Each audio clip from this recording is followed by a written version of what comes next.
네, 당신은 장애를 아는가? 예, 따뜻한 2015년 3월에 봄이 다가오고 있어요. 여기 또 시작해보도록 하겠습니다. 와. 다들 이렇게 오래간만에 모여서 우리 녹음을 좀 하고 있는 것 같네요. 그죠? 네, 지금 몇 회째 우리 다들 오래간만에 모여서 녹음을 하고 있네요가 나올 것 같아요. 뭐라고요? 우리가 계속 오랜만에 모이고 있어서. 그죠. 네. 이렇게 자주자주 좀 해야 되는데, 네, 많이 좀 못해서, 우리 이제 앞으로는 뭐 이렇게 정기적으로 자주자주 좀 녹음을 할 수 있도록 하겠습니다. 오늘 뭐 오래간만에 보는 얼굴들도 있고, 각자 좀 소개도 좀 돌아가면서 우리 늘 하듯이 해봤으면 좋겠는데요.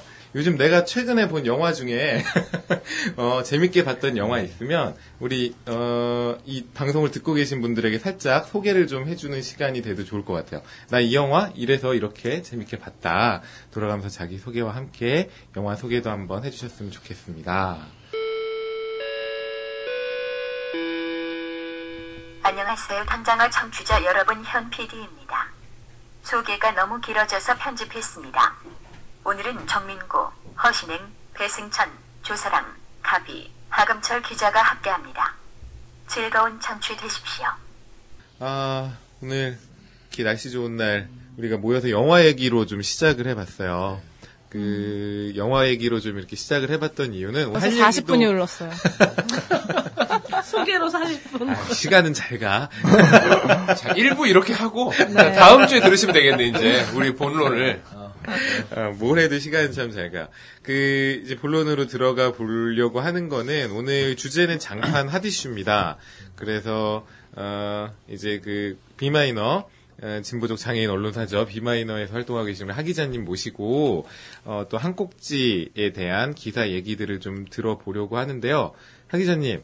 네. 오늘은 어떤 기사 준비해 주셨을까요? 뭐 장판 핫이슈라고 말씀하셨는데 장애 읽기가 될 수도 있겠네요. 네, 오늘 할 주제가 대한민국 장애계의 핫이슈인지는 모르겠고요. 우리가 얘기하면 뭐 핫이슈가 되겠지 이제.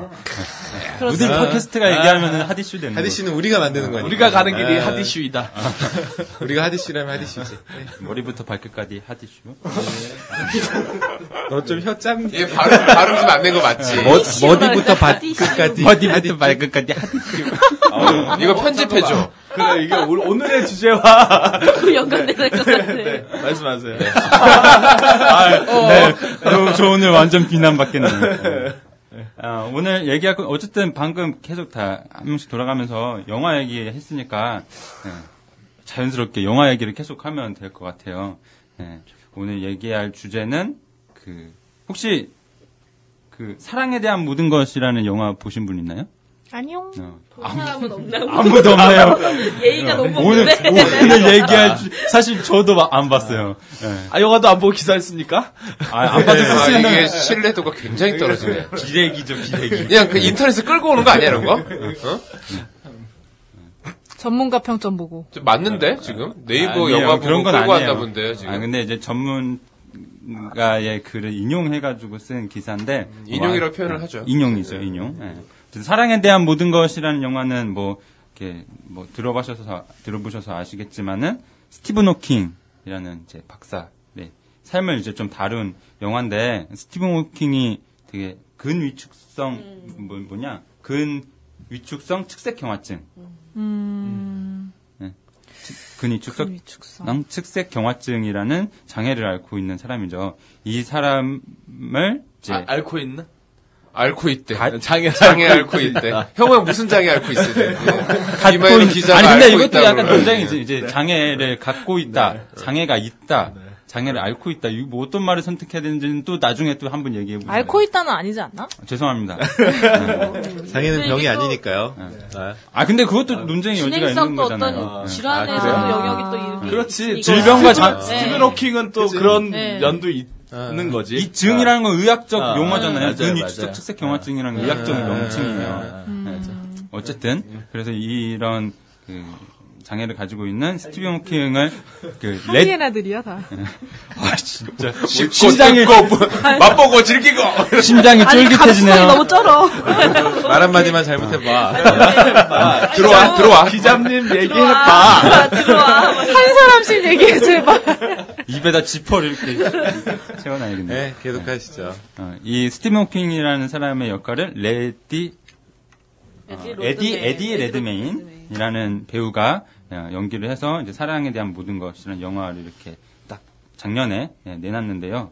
이 영화에 대한 세간의 평들이 참 많이 있었죠. 실제로 이 에디 레드메인은 그 골든글로브 상의 나무주연상을 수상하기도 하고 뭐 이럴 정도로 이렇게 주목을 많이 받았던 그런 영화입니다. 이번에 아카데미 나무주연상도 받았어요. 두 개를 다 받았어요.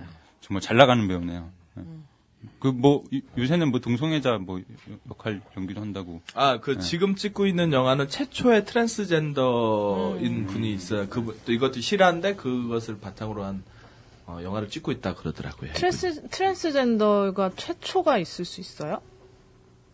그게 역사적으로 따라갈 수가 있나? 그렇게 근대에 있었던 아니, 건가? 성전환 수술에 영화로 다룬 걸 말하는 거 아니에요? 아니요. 아마 저도 뭐 정확하게는 모르겠는데 최초로 성전환 수술을 한 사람에 대한 한 어떤 그런 분인 것 같아요. 그럼 되게 옛날 얘기겠네요? 아니요. 아주 옛날 얘기는 아니더라고요. 뭐 저도 뭐 정확하게는 모르겠어요. 수술한 건 얼마 안 됐겠지. 그래요? 뭐 그쵸. 호르몬이라는 거 알게 된 것도 뭐 몇 병이 안 된. 몇백 년이 뭐야.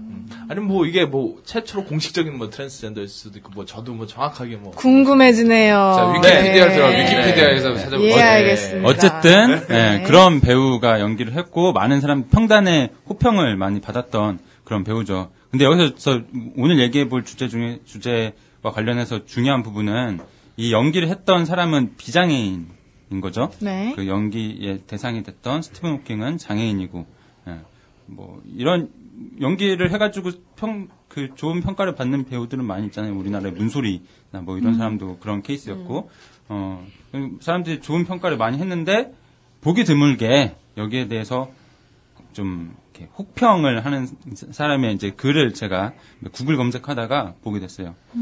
그 영국 일간지 가디언의 칼럼니스트 프란시스 라이언이라는 사람이 이 가디언에 정기적으로 뭐 장애인의 권리, 뭐 페미니즘, 그 LGBT 동성애자들의 권리에 대한 글을 주로 쓰는 사람인데 이분이 쓴 글이 약간 좀 우리가 주목해볼 지점이 많이 있는 것 같아가지고 제 기사를 통해서 소개를 해봤습니다.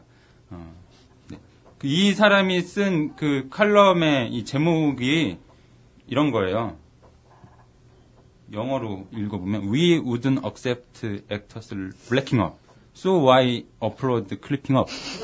이런 건데 그냥 제가 뭐 대충 번역을 해보니까 흑인 흉내를 내는 배우는 왜 우리가 받아들이지 않으면서 장애인 흉내 내는 것에는 왜 박수를 치는가? 그러니까 흑인 역할을 백인이 하는 것을 우리는 좀 말이 안 된다고 생각을 한다는 거죠. 상식적으로. 근데 왜 장애인의 역할을 비장애인이 하는 것에 대해서 그렇게 많은 호평을 하느냐. 약간 도발적인 질문을 한 거죠. 근데 이분도 뭐, 이 에디 레드메인의 연기가 뭐 별 볼 일 없었다. 뭐 이런 주장을 하는 건 아닌데, 전반적으로 장애인을 소재로 한 이 영화에 비장애인이 연기하는 어떤 세태, 이런 것들을 좀 지적한 겁니다. 제가 쓴 기사를 쭉 한번 읽어볼게요. 중간부터 읽어보면은, 이분이 쓴 글에서 보면은, 그 배우 케이트 윈슬렛 있잖아요? 그 타이타닉에 나왔었던 케이트 윈슬렛이 어떤 드라마에서 이런 대사를 쳤대요. 만약 당신이 홀로코스트에 대한 영화를 만든다면 당신이 그 오스카상을 받는 것은 따놓은 당상일 것이다. 라는 말을 했다고 하는데 이렇게 인용을 하면서 글을 시작하면서 이런 것은 장애에 대한 영화에도 똑같이 적용될 수 있다. 만약 당신이 비장애인 배우라면 말이다. 이렇게 하면서 근데 이 사람은 이런 생각이 과연 문제가 없는 것인지 되묻는 거죠. 일반적으로 장애인과 같은 소수자 집단으로 여겨지는 흑인의 경우 흑인 역할을 백인 배우가 맡는다면 대중들의 공분을 샀을 텐데 비장애인 배우가 장애인 흉내를 내는 연기를 하는 것에 대해서는 왜 그렇지 않느냐. 좀 이상하지 않냐. 이런 얘기를 한 것입니다. 이 프란시스 라이언이라는 사람은 또 백인이 흑인 역할을 하는 경우 그리고 비장애인이 장애인 역할을 하는 경우 모두 이 배우들은 이 소수자 집단이라고 할 수 있는 흑인이나 장애인 역할을 하기 위해서 그들과 비슷하게 보이려고 막 외양도 바꾸고 소품도 쓰고 뭐 이렇게 하는데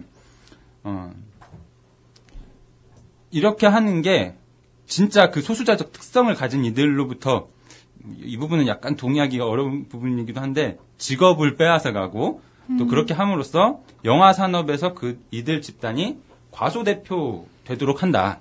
이렇게 지적을 했습니다. 또 이제 몇 가지 인용을 몇 가지 했는데 뭐 저는 처음 들어본 사람인데 극작가 중에 크리스토퍼 신이라는 사람이 있대요. 근데 이 사람은 절단 장애를 가지고 있는 사람인데 이 사람이 이런 말을 했다고 해요. 비장애인 배우가 장애인 캐릭터를 연기하는 것이 성공하는 이유는 관객들을 안심시키기 때문이다.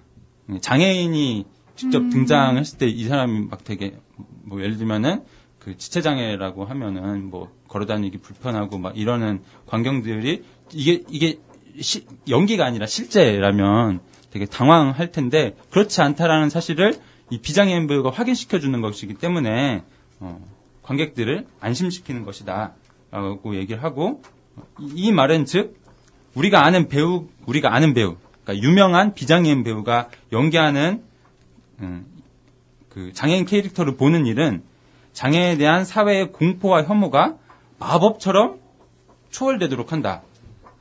이렇게 말하면서 대중문화는 장애를 실제 사람들에게 벌어질 수 있는 일로 여기기보다 하나의 메타포, 은유로서 받아들이는데 관심이 있다. 이렇게 얘기를 했습니다.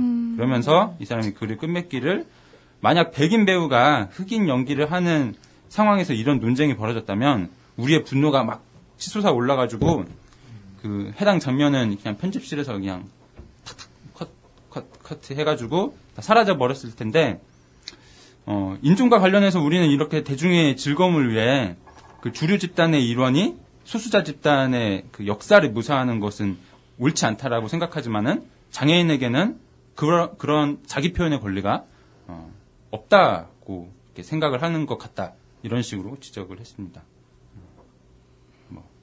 그래서 이제는 장애인 흉내내는 연기에 박수치기 전에 한번 생각해보자.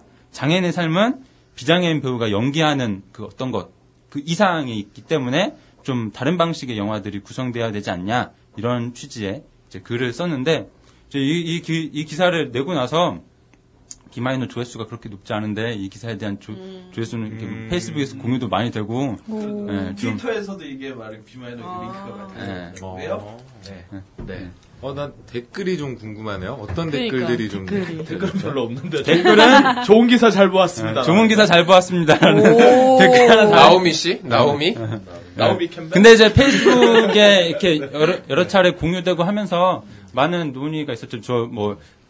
장애 여성 공감에서 활동하셨던 황지성 선생님 같은 경우는 저랑 이제 매일 다른 일 때문에 매일 주고 받으면서 약간 이런 취지의 주장에 동의하기 힘들다라는 얘기를 하신 부분도 있고 우리 그 비마이너의 칼럼을 자주 써주시는 원영 씨라고 있어요. 지금 국가인권위원회 그 장애차별 조사관으로 일하시는 분인데 그분도 페이스북에 공유하면서 되게 신선한 주장이다라고 이렇게 말씀을 하셨는데 그러나 사실 현실적으로 좀 이게 이 사람의 주장이 받아들여지기 어려운 측면들이 있잖아요.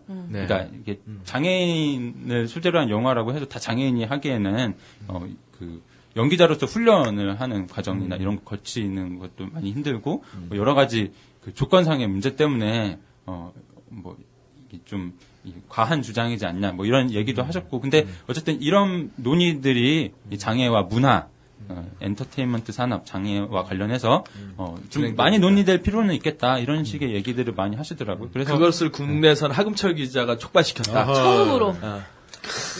제가 이런 사람입니다. 그러니까. 기가 막히네. 장판의 이 이슈는 우리가 만들어가는 거니까. 비마이너에서 만드는 진짜네. 거니까. 그 장난처럼 얘기했는데 진짜 그렇네. 트위터에 많이 이렇게 나오죠. 그래요. 이게 조금 논란이 될 수도 있을 것 같아요. 얼핏 이렇게 보니까 이게 무슨 쌩 억지야 이런 댓글을 다시는 분들이 있었던 것 같고. 어디에? 있더라고요. 비마이너 기사 댓글에. 기사 댓글에 기사 댓글에 나 보고 있는데 있던데? 없는데? 어디에?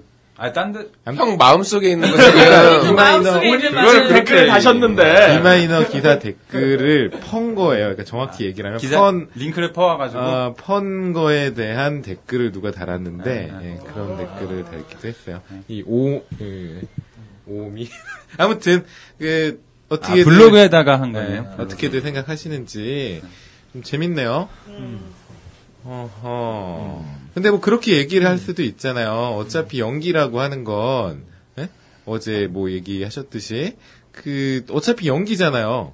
뭐 백인이 흑인을 연기하건 흑인이 백인을 연기하건 비장애인이 장애인을 연기하건 뭐 장애인이 비장애인을 연기하건 어차피 다른 삶을 사는 건데 연기라고 하는 것 자체가 그게 뭐가 뭐 문제냐라고도 할 수 있을 것 같아요. 근데 이제 좀 일단 전제로 얘기해야 될 게 이 프란시스 라이언이라는 사람이 이게 흑인의 경우랑 비교를 했잖아요. 근데 그거를 이제 블랙킹업이라고 해가지고 흑인 흉내내는 거.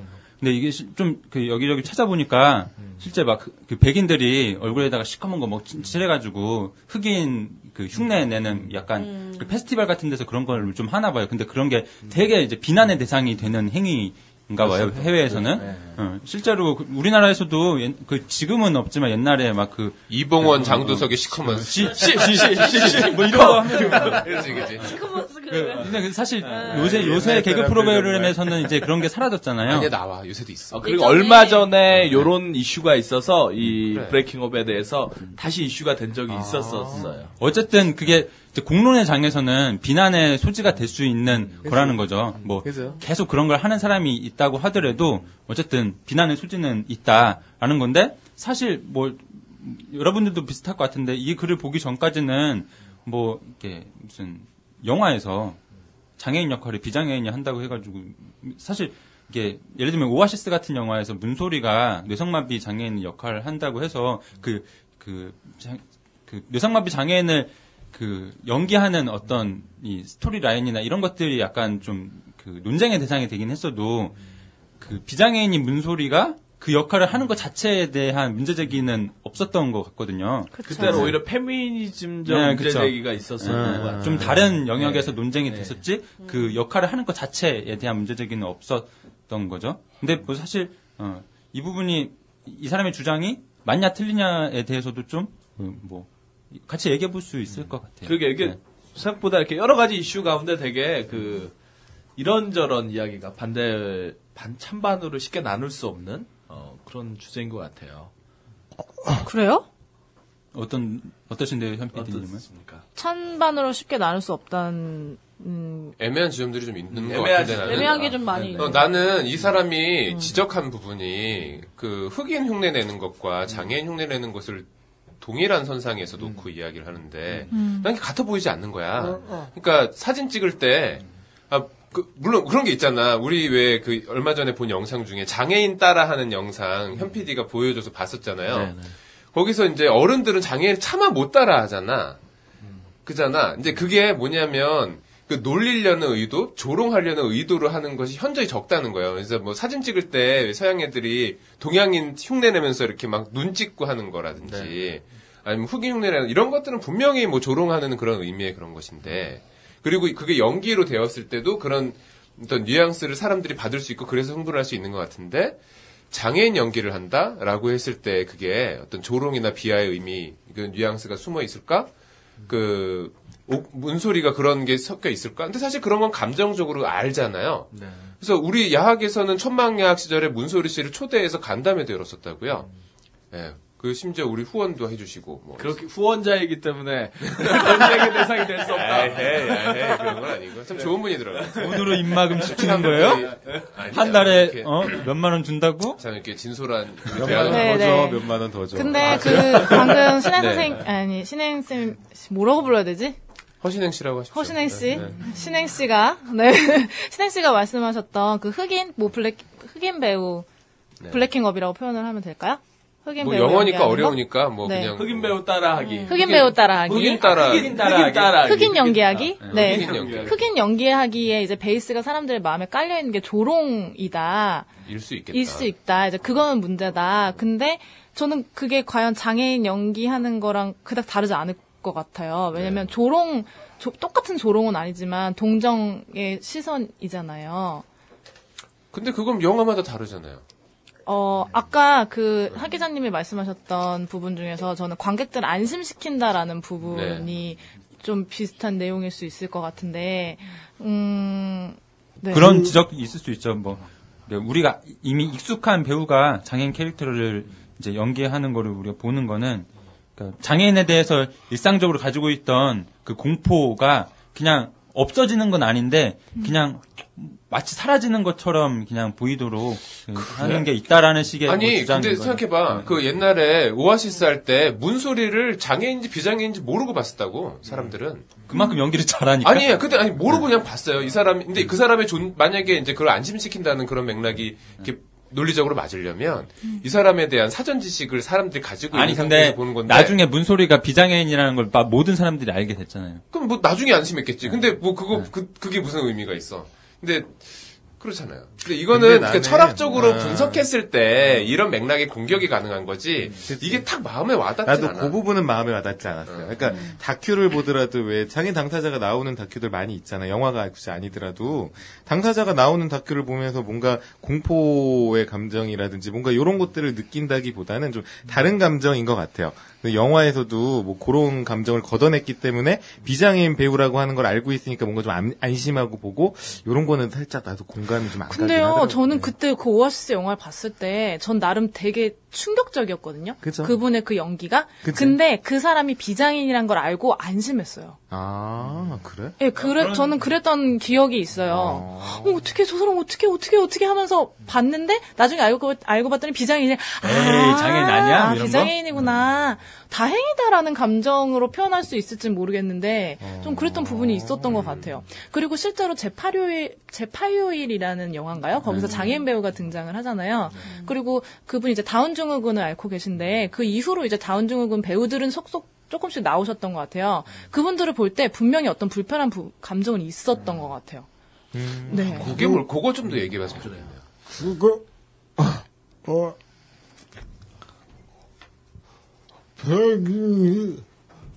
흑인 분장하고 연기 하는 걸 사람들이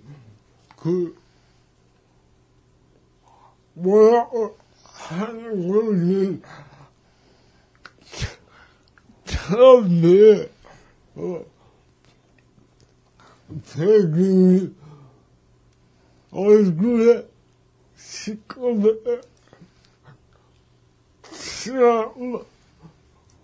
흑인들 웃음의 대상으로 코미디를 상어하고 이렇게 그런 능력 속에서 지금의 흑인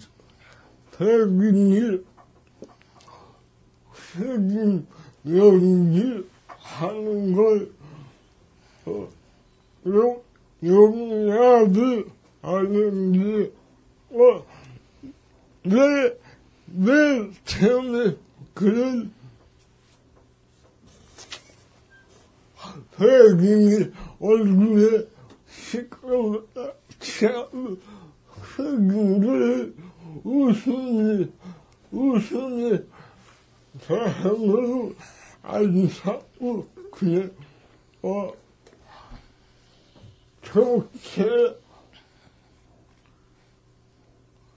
좋은 쪽으로 해오는 얘기가 잘하지 않았을까 그런 생각을 해하고 지금 우선 여기까지 정리를 하자면 흑인을 희화의 대상으로 그리지 않고 좋게 다뤘으면 괜찮지 않았을까라는 생각을 하셨다는 말씀이신 거죠? 네, 아닌가요? 흑인이 코미디 대상으로 때문에 네. 흑인이 비난받는 거고. 어. 그러니까 맥락의 문제라는 거죠. 형은 이제 약간 역사적인 역사적인 맥락의 그렇게 문제다. 네. 그리고 또 다른 얘기인데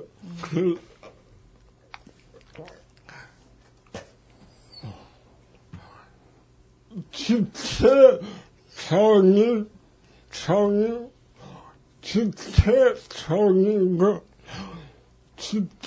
지체성이든지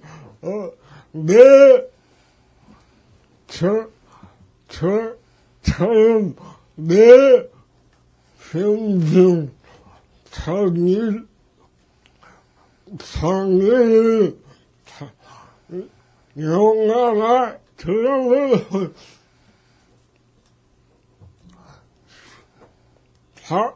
다른 꼭 비상인이 연기 잘한 비상인이 연기를 하는데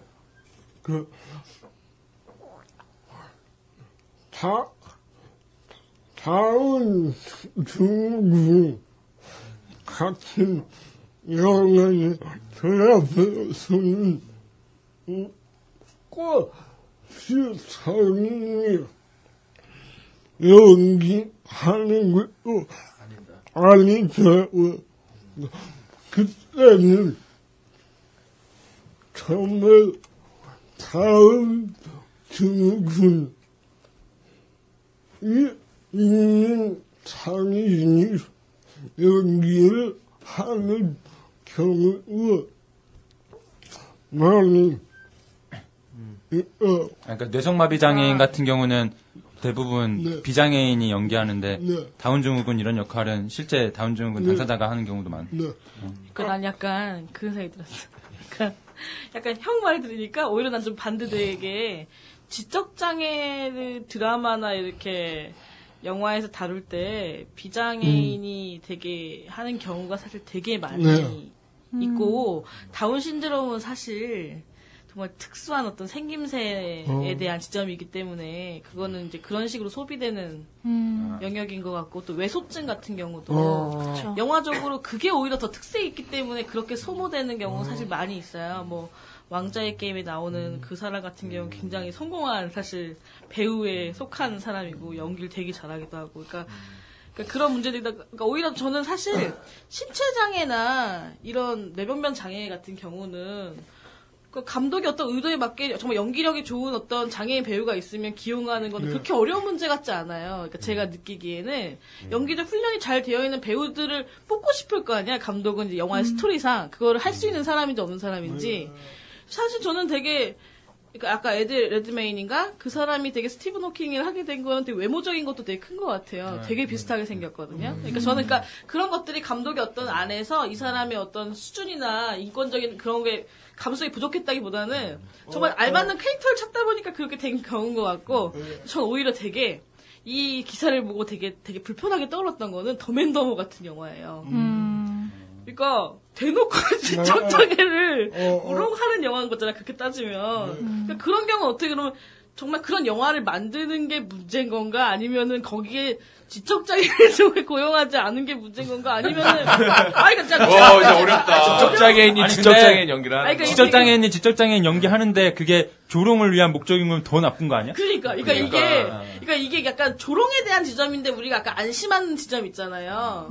그러니까 짐 캐리가 막 그런 짓을 해도 우리가 안심하고 보죠. 그러니까 그거는 이제 이 사람이 그거를 연기를 한다는 거를 우리가 인식하고 영화를 보는 거고 대부분의 전 영화를 사실 그렇게 인식하고 보는 지점이 많다고 생각하거든요. 그러니까 세상에 되게 나쁜 역할도 많고 되게 무서운 역할도 많고 사실은 정말 이렇게 그런 안심을 하고 보는 영화의 어떤 그 관객의 입장에서는 그런 것들이 한 요소인 것 같기도 해가지고 저는 그런 게 오히려 조금 약간 좀 다르게 좀 와닿는 지점이 있었고 장애의 범주라는 게 되게 되게 다양하잖아요. 그래서 되게 그런 혼란이 조금 오히려 있는 것 같아요. 그러니까 오히려 연기적 훈련이 되고 장애인 배우가 많고 그런 문화권 안에서는 되게 자연스러운 일로 갈 수 있을 것 같은데 그런 것들, 그러니까 약간 그런 것들. 그러니까 예를 들어서 요 영화 같은 경우는 스티븐 호킹이 일종의 중도 장애인이잖아요. 그쵸. 어. 중간에 장애인. 그러니까 중간에 이게 비장애인이었다가 장애인이 되어야 돼요. 그래서 이게 어떻게 보면 비가역적이니까. 비가역적이다고 볼 수 있다. 이게 그러니까 만약에 스티븐 호킹과 같은 장애를 가진 사람이 연기하기 굉장히 이 배역은 되게 불가능한 지점일 수도 있지. 시절에 대해서는. 그렇구나. 어. 영화 안에서 비장애인일 때가 야, 나와요? 네가 영화를 야, 안 맞아요. 보고 글을 쓰니까 이렇게 아니, 근데, 되는 거야, 지금. 근데 비장애인일 여기서는- 때도, 이- 아니, 잠깐, 영화 안에서 그 스티븐 호킹이 비장애인일 때도 나와요. 지금 여기 기사에 보시면은 지금 그 저기 여자친구랑 같이 손잡고 막 도는. 아, 그건 내가 기사를 안 봐서 그런 문제네. 네. 네. 그러니까 아니 근데 이제 이 사람의 주장은 사실은 뭐 그 한 영화에 국한된 주장은 아닌 거죠. 그러니까 전체적인 네, 그것에 맞아요. 바라보는 어떤 장애인 영화를 소비하는 시선에 대해서 말한 건데 아까 주상 선생님이 얘기한 것 중에 그 안심하는 게 영화의 기능이다라고 이야기한 것도 꽤 이렇게 그럴 수 있다라는 생각이 들어요. 제가 느끼는 거는 그런 어. 문성근을 정말 실종자에 있는 정말 그 연쇄살인마로 박성호, 받아들일 수는 문성근. 없잖아요. 그러니까 되게 영화라는 게 되게 픽션이고, 그러니까 그런 것들에 대해서 이렇게 감독이나 어떤 영화의 제작이나 어떤 이렇게 모티브를 가져온다거나 어떤 그런 것들에 대해서 되게 좀 다양하게 여기 필요는 있겠다라는 생각이 드는데 저는 근데 되게 그런 건 있는 것 같아요. 그러니까 예전에는 흑인이 MTV에 나올 수가 없었고 마이클 잭슨이 처음으로 MTV에 나온 흑인이잖아요. 그런 것들이 어떤 역사적 배경이 이렇게 우리가 생각하는 어떤 그런 인식들이 발전하면서 가는 지점에 대해서 좀 장애인은 좀 특히 느린 것 같다는 생각은 좀 많이 드는 것 같아요. 이런 문화 산업이라던가 영화 콘텐츠라던가 이런 것들 안에서 장애인이 굉장히 되게 뭐랄까 타부시되는 어떤 그런 사랑의 영역을 가족이나 나오지 텔레비에. 그러니까 그런 거를 너무 많이 느끼게 되는 어떤 거기에는 도대체 뭐가 있을까 이런 건 있는 것 같아요. 그러니까 저는 아까 그 조사랑 그 얘기한 그 들으면서 이 프란시스 라이언의 그래서 그래도 이제 조사랑 얘기를 듣고 나니까 좀 이해가 되는 게 이 영화 속에서 장애가 진짜 그냥 하나의 은유에 그치는 거다라는 거는 어느 정도 동의가 되어 가는 것 같아요. 그거를 극복하지 못하니까 지금 아까 얘기했듯이 지금 TV에서 나올 수 있는 장애인이 갈 수 있는 프로그램이 사랑의 가족. 조금 더 나가봐야 스타킹에서는 장애에도 불구하고 뭔가 특이한 엄청 잘해야 되는. I believe I can fly. 눈물 철철 나지, 그냥. 눈물 철철 나지. 그러니까 제가 이렇게 그럼 그러니까 반대로 장애인이 비장애인이 장애인을 연기하는 거 말고 정말 장애인 배우들은 어떤 영화 속에서 어떻게 나온 게 있지 이렇게 하고 대충 이렇게 한번 찾아봤는데 그러니까 예를 들어서 예전에 아까 왕자의 게임에서 나온 그 남자. 그 배우 이름이 뭐죠? 근데 이름이 되게 어려워요. 네. 그 배우 요즘 굉장히 정말 각광받고 컸죠. 있는 네. 배우인데 이제 그런 것처럼 그러니까 일종의 SF물 같은 데서 신체적으로 왜소하신 분들이 필요했던 어떤 것들이 있었던 거죠. 예를 들어 스타워즈 3편 같은 데 보면은 이워크족이라고 나와서 엔도 행성에서 제가 이렇게 얘기하면 자꾸 계속 얘기하세요. 덕후 냄새가 많이 나지만. 덕후 같나요? 네. 이렇게 어떤 별의 종족이 있는데 이들은 약간 어떻게 생겼다랄까? 왜소한 곰돌이 같은 느낌의 사람들이 막 이렇게 네. 함께 이렇게 연합군과 함께 이렇게 해서 싸우고 막 이래요. 근데 이제 그러한 장면들을 촬영할 때 수많은 외소증을 가진 사람들이 그것을 촬영하는 거죠. 그리고 예를 들어 R2D2 아시죠? 스타워즈에 나오는 로봇 아니에요? 로봇. 네. 그 안에는 아, 진짜? 외소증을 가진 사람이 들어가서 연기를 했던 거야. 그랬구나. 그거 되게 조그맣지 않아? 그 통 안에 이렇게 들어가서 연기를 했던 거야. 통 안에 들어가서 이렇게, 그때 70년대인데 로봇이 진짜 막 이렇게 움직이고 이렇게 어려웠을 거 아니에요. 그 안에 들어가서 연기하는데 이제 촬영하다가 스태프들은 그냥 그 안에 사람을 놔두고 밥 먹으러 가고, 열어줘 하다가 나오고, 막 이랬다고 그러더라고요. 그런 경우가 있었던 것 같고, 혹은 이제 찰리와 초콜릿 공장에 보면은 움파룸파족이라고 나오잖아요. 찰리와 초콜릿 공장이라는 영화 보셨나요? 맞아요. 거기 보면은 되게 중요한 캐릭터예요. 네. 그리고 한 사람이 굉장히 움파루파족이라는 그 사람 비장애인 배우 아닌가? 전체로 연기해요. 근데 이분이 비장애인가 장애인가 봤더니 장애인이시더라고요. 그래요? 네. 다른 영화에도 많이 나오시잖아요. 네. 그분은 장애인이시고 정말 그 척추 장애가 있으시다고 그랬던 것 같아요. 네, 그래가지고 그러니까 예를 들어 이제 거기에서 묘사되는 것은 어떤 아프리카 정글에서 우리가 뭐 피그미족 같은 느낌 있잖아요. 작은 사람. 작은 사람들. 그런 사람들의 역할로 나오는 거죠. 그래서 뭐 그런 식으로 소비되었던 족이 있었죠. 근데 이런 게 뭐 좋은 소비냐 나쁜 소비냐 하면 참 어려울 것 같아요. 혹은 아주 거인증이라고 그러나요? 그런 것도? 그것도 장애 또 이것도 정의의 한 부분인데 빅피쉬 같은 영화를 보면은 맞아요. 굉장히 거기서 정말 거인을 만나잖아요. 그러니까 이분은 정말로 실제로 그렇게 큰 키의 소유자였던 거고 그 영화가 끝나고 결국 이제 돌아가세요. 돌아가신다고요? 병 때문에. 병 때문에. 병이 진행돼서. 그거는 진짜로 돌아가셨다고? 그 거인증의 병 때문에 돌아가시는데 그런 식으로 이제 뭐라 그럴까? 선생님이 좋아하지 않는 SF나 판타지 영역에서 신기한 사람들로 이렇게 나왔던 역사가 또 있었던 거죠. 네. 그래서요. 뭐 그냥 대충 그러한 네. 일들이 장애인 배우들이 어떤 뭐 영화라든가 이런 쪽에서 그런 역할을 하고 있었다 정도로 이야기하면 좋을 것 같아요. 네. 그러니까 이게 제8요일 같은 경우도 그 다운 신드롬 하신 분하고 그 같이 했던 연기 배우 그분이 둘이 깐네에서 나무주연상을 탔잖아요. 네.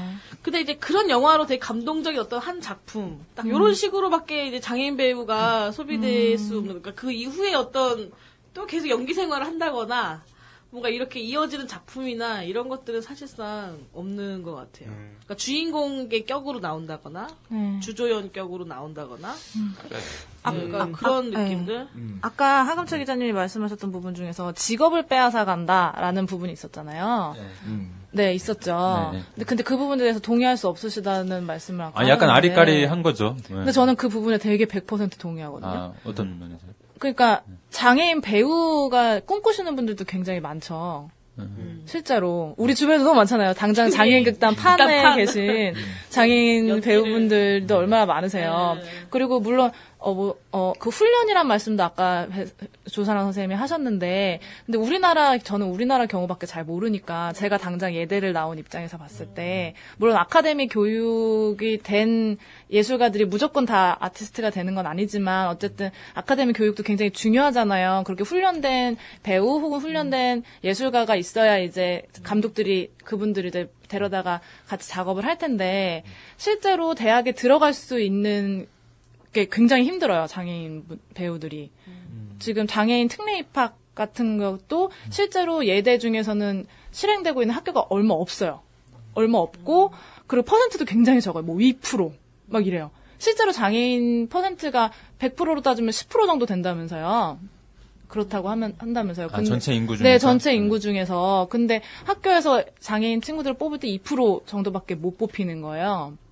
왜냐면 신체적 특성이나 시험을 볼 수 있는 특성 자체가 완전 다른데 그 학교로 들어갈 수 있는 시험의 기준이 다 비장애인에게 맞춰져 있기 때문에 장애인 친구들은 아무리 능력이 좋아도 그 비장애인 친구들이 보는 시험 자체를 보기가 너무 어려운 거죠.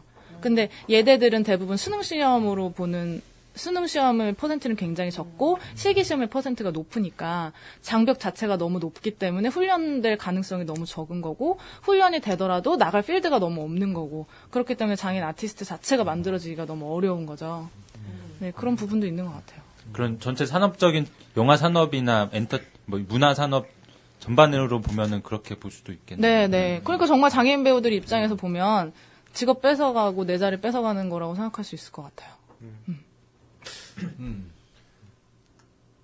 와닿지가 않네. 그래요? 네. 근데 어쨌든 그 논리적으로는 네. 그게 맞는데 실제 네. 이렇게 막상 이렇게 눈앞에 놓인 이 상황들에서 그러면은 에디 레드메인이 특정한 누군가의 직업을 빼앗아갔냐라고 하면은 사실 뭐 그렇게 말하기에는 약간 애매한 측면들이 있으니까 이게 약간 근데 딱 그 영화만 얘기하는 건 아니잖아요. 그쵸? 우리가 지금. 근데 그러니까, 이제 와닿지 않는다는 건 약간 그런 맥락인 거죠. 그런 맥락은 아닌데 진짜 그래? 뭐 이런 것들이 사실은 좀 있고 그럼, 물론 전체적으로 교육에서 소외된 장애인이라는 맥락에서 뭐 문화적인 측면의 교육 이외에도 뭐 다른 뭐 인문학이든 아니면 뭐 사회과학이든 다 소외돼 있지. 다 소외돼 있는 건 맞는데, 근데 그 소외되는 맥락이 조금 예술계는 아무래도 아까 실기 얘기를 했는데 자꾸 머릿속으로 그런 생각도 드는 거예요. 그러니까 꿈꾼다고 다 되나? 그러니까 난 예대 못 가거든. 근데 이게 신체적인 제약이나 아니면 환경적인 맥락이 분명히 있지. 나는 우리 현 PD 같은 미술 선생님 만났으면 아마 미술을 했을 것 같아. 그래도 맨날 C를 맞진 않았을 거야. 그냥 C만 하고 막 이렇게 거의 포기해서 저번에 미술관 수업 들어가서 산타클로스인가 뭐 하다 그래 나 저기 잘 만들고 지금 그러는 거지. 지점토 그걸로 만들고 너무 희열이 있었거든. 근데 살면서 미술과 관련된 기쁨이 처음이었어요. 감사합니다. 네, 진짜요. 너무 기쁘네요. 정확히 얘기하면 두 번째예요. 7살 때 상을 한번 탔었는데 어제는 그 이후에 처음이었던 거예요. 네. 근데 이게 예를 들면 뮤지컬에 휠체어 이용자가 나올 수 있을 것 같아. 근데 뮤지컬에 중증 뇌병변 장애, 그 중에서도 언어 장애가 있는 사람은 못 나오잖아. 그러니까 나와야 한다라는 이야기는 난 할 수 있지. 뭐 다른 방식의 소통이 가능하다라고도 할 수 있지.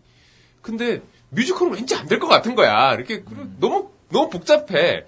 그리고 난 되게 마음에 안 드는데 수긍해야 되는 것도 있어. 어떤 거냐면 특히나 뭐 아침 드라마인지 1일 연속극 이런 데서 지적장애 형제들이 있어. 맞아. 지적장애 형제들이 있는데 얘네 말투는 다 똑같아. 나는 안 한다. 뭐 이런 식의 말투야.